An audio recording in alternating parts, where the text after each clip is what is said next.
क्षण वो रक्षा करते हैं, हर क्षण हर पल। स्वप्न में भी दुख नहीं होने देते। एक दिन देखा स्वप्न में चारों तरफ से समुद्र उफान कर रहा है, भारी वर्षा हो रही, नगर डूबते चले जा रहे, उनमें हम भी सब डूबते चले जा। अभी घबराहट पैदा हुई, स्वप्न है, घबराहट एकदम पैदा हुई। एक बालक इतना बड़ा अंगुली पकड़ता है, चलो हमें वो मार्ग पता है जहां इस समुद्र में डूबो नहीं पाएगा, दौड़ो हमारे साथ। अचानक कैसे ऊंचे स्थान पर ले जाता है, अब बिल्कुल निश्चिंत रहो, यहां कोई भी पानी नहीं आ सकता। आग खुली एकदम, इतना दिल। अगर देखो स्वप्न में भी डर नहीं पैदा होने देते, स्वप्न में भी दुख पैदा नहीं। शरणागत वत्सल भगवान स्वप्न में भी दुख, फिर जागृत की क्या कहे, आश्रय लेके तो देखो। बहिर्गत दृगंतर धैर्य मालंबो, सहारा लो किसका, प्रभु का, और धैर्य धारण करो, सहना सीख जाओ। कैसे आप सह पाओगे, इसके लिए उपाय नित्य स्मृति, नित्य निरंतर भगवान की स्मृति। ये बहुत बड़ी स्मरण, बहुत बड़ी उपलब्धि है। ये बाहरी साधनों की बात या नहीं कह रहे, स्मृति सिर्फ अंदर की बात होती है। माला जपना जप कहलाता है, बाहरी कष्ट सहना तप कहलाता है। साफ पवित्र क्रियाएं हैं, भागवतिक क्रियाएं हैं, शुभ क्रियाएं हैं, अशुभ क्रियाएं हैं, बहुत सब। यहां एक शब्द केवल बोला गया, श्रीपाद कह रहे नित्य स्मृति। गीता जी का फल भी अर्जुन को जो मिला, तो नष्टो मोहा स्मृतिर लब्धा त्वत्प्रसादान्मयात्, ये स्मृति बहुत जोर की उपलब्धि है। मानो साधना का फल है अखंड स्मृति, बहुत बड़ी। यस्य स्मरण मात्रेण जन्म संसार बंधनात् विमुच्यते, जिनका स्मरण जन्म मरण से मुक्ति दिला देता है। हरि स्मृति सर्व विपद विमोक्षणम, कोई भी विपत्ति तुम्हें दुखी नहीं कर सकती, गिरा नहीं सकती, फंसा नहीं सकती, निराश नहीं कर सकती। कब, जब हरि स्मृति, हरि का स्मरण चल रहा है।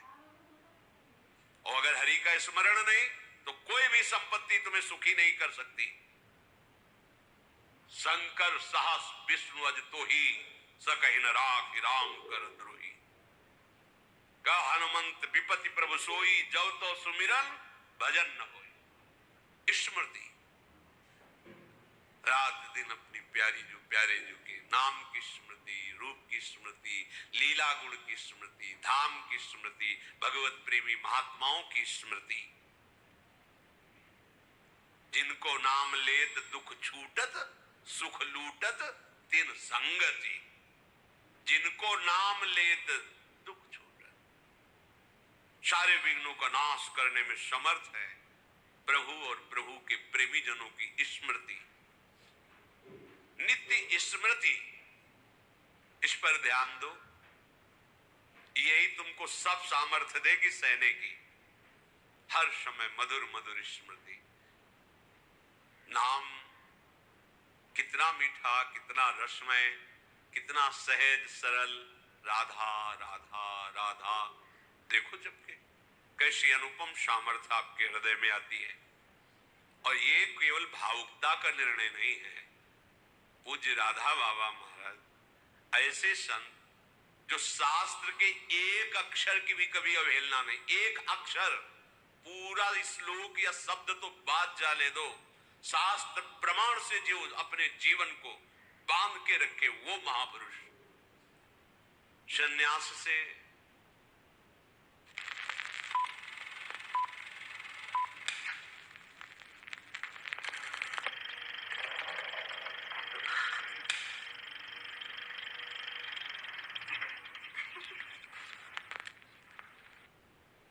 नाम में नाम, जुगल नाम से विश्राम भूमि राधा नाम। जब राधा नाम का परिचय जागृत हुआ तो बाबा सब भूल गए। सन्यास का मंत्र तो कीर्तन से ही रुकने लगा था गीता वाटिका में, भाई जी की कृपा से जुगल नाम, और जुगल नाम की कृपा से राधा नाम, और राधा नाम की कृपा में ऐसे डूब गए, राधा राधा राधा राधा राधा राधा राधा। ऐसे ऐसे परम ज्ञानी महात्मा जो पूज्य श्री जयदयाल जी महाराज जब श्री कृष्ण स्वरूप का वर्णन किए तो उन्होंने कहा कि मेरी रुचि नहीं है।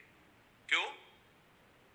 ब्रह्म है मुझे पता है, पर ये स्वीकार करके माया को और रूप धारण किए हुए हम तो पर ब्रह्म परमात्मा तत्व की उपासना करते। मुझे तो एक बार भाई जी से मिलो, कभी हमें किसी से मिलने की आवश्यकता नहीं। संयोग बना तो वही कहां स्थित हो गए, राधा राधा राधा। और भाई जी के प्रति कैसी श्रद्धा कि जैसे अपने प्रेमी जन वृंदावन धाम की निष्ठा ले लेते, प्राण चाहे छूट जाए धाम नहीं छूटेगा, ऐसे उन्होंने भाई जी के शरीर के साथ का क्षेत्र संन्यास लिया। जहां भाई जी का शरीर वहीं राधा बाबा का शरीर, जहां उनकी चिता लगी वहीं टीन छवा के पूरा जीवन व्यतीत किया। राधा राधा राधा। क्या चला जाएगा? जो तुम्हें चाहिए वो सब कुछ आ जाएगा। आप विश्वास करके तो चलो। वृंदारण्य मन्यान अपेक्षा, किसी की अपेक्षा मत रखो। वृंदावन का आश्रय ले लो, ये राधा नाम में प्रीति करवा देगा, इसके सिवा और प्रीति हो भी नहीं सकती। अगर कोई राधा बोलता है, राधा सुनता है, राधा जपने की भावना रखता है तो वृंदावन धाम उस पर बरस गया है। रेश वृंदावनस्य यद्दन्नाम स्फुरति महिमा रेश वृंदावनस्य। ये जो राधा नाम स्फुरित हो रहा है ये वृंदावन की कृपा से हो रहा है, और राधा नाम की कृपा स्मृति में बदलेगी। स्मृति ये किया नहीं जाता, जब किया नहीं जाता वो स्वाभाविक चलता है। जैसे कोई दिल को मशला करे, एक आनंदमयी पीड़ा के साथ राधा राधा राधा राधा जपते जपते ऐसी अतृप्ति की अभी हमसे जब होता ही नहीं, वो भजन होता ही नहीं जो होना चाहिए। बार बार फिर रोना, फिर पुकारना, फिर उनके साथ विहरण करना, ये सब प्राप्त हो जाता है। तो देहस्मिन् नति कुत्सिते त्यज वृथाध्यासम यथा संस्मृति। ये देहाभिमान छोड़ो, ये बहुत गंदा देह है।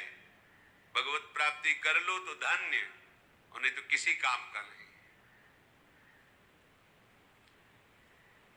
यहां जितने भी श्रीधाम वृंदावन के उपासक वासी खगमृग पशु पंछी, ये सब चिदानंद हैं। हमारी दृष्टि पार्थिव है इसलिए हम नहीं देख पा रहे हैं।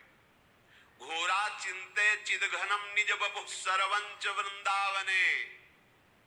यदि आप वृंदावन का आश्रय लेकर के इस शरीराभिमान को छोड़कर राधा राधा रटोगे तो निज बपहु, तुम अपने स्वरूप को प्राप्त हो जाओगे, जो बड़ा कठिन है स्वरूप में स्थित होना।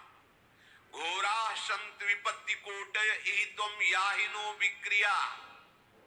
विचलित मत होना, चाहे जितनी घोर विपत्ति आ जाए, अपनी उपासना को मत छोड़ना, अपने भाव को मत कम होने देना। ये माया का नाटक है, वो रच सकती है ऐसी विपत्ति, ऐसी दुखद परिस्थिति कि आप लोग को लगेगा, कहते थे नाम जप करो सब सुख मिल जाएगा। यहां तो सब सुख हमारे माने हुए लुट रहे हैं, क्योंकि तुम्हारे माने हुए हैं। जिसका तुम भजन कर रहे हो अब वो तुमको इन खिलौनों से हटाकर अपने साथ खिलाना चाहता है। अहो भाग, अब वो तुम्हें परम सुख में निमग्न करना चाहता है।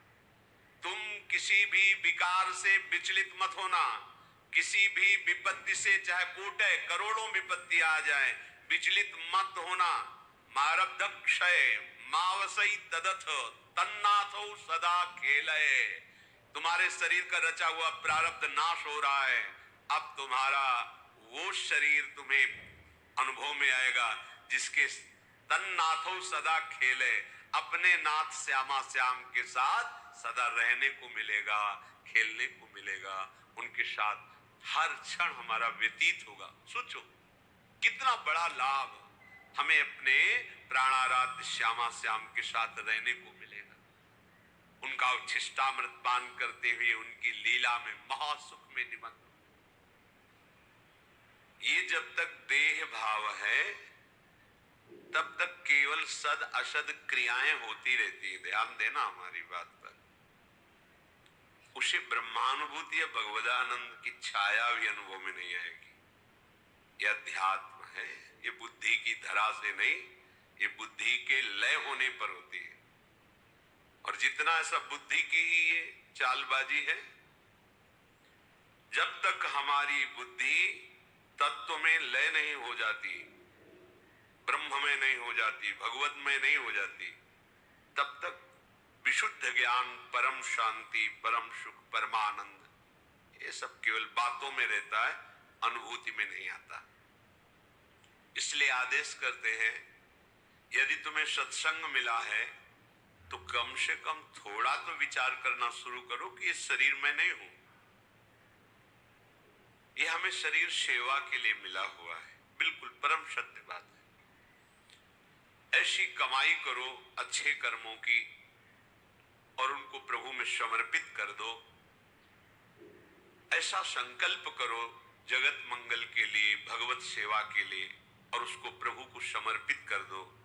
ऐसा स्वभाव बना लो कि सबका हित, सबका मंगल और भजन, जीवन मुक्त हो जाओगे। जो परमहंसों को परमानंद की अनुभूति होती है वो आपके हृदय में स्फुरित हो जाएगी। इतना आनंद कि फिर और कोई चाह नहीं रहेगी। जैसे कोई तुम्हें जबरदस्ती विष खवावे तो तुम्हें कैसा लगेगा, उसके प्रति तुम्हारी कैसी भावना बनेगी। ऐसे ही जिससे भगवदानंद की अनुभूति का अंदर भाव आने लगता है कि मुझे भगवत प्राप्ति करनी, भगवदानंद में डूबना है, तो उसे विषय भोग देने वाला अंदर से वैसे ही लगता है जैसे कोई तुम्हें विष खवावे तो कैसा लगेगा। आप खाएंगे नहीं और बहुत ही उससे दूरी बनाने की इच्छा हो जाएगी। ऐसे ही इस मार्ग के पथिक के हृदय में ऐसी भावना होती। त्याजी नहीं, वास्तविक हृदय से कहता हूं, जिसे तुम सुख समझ रहे हो, जिसे अपने लोग सुख समझ रहे हैं भोगों को, ये केवल फसाव है, माया का एक भुलावा है, उसमें सुख नहीं है। सुख देखना है तो एक बार इस जन्म में निश्चय करो। इसी भुलावे सुख में आपने अनंत जन्म व्यतीत किए पर अभी तक आपके हाथ कुछ नहीं लगा। एक बार बात मान लो और ये जन्म प्रभु को दे दो। अगर इस लोक और परलोक की कोई भी कामना तुम्हारी बकाया रह जाए तो हमें बताना, डूब जाओगे, परमानंद में डूब जाओगे। तुम्हें सोचना नहीं पड़ेगा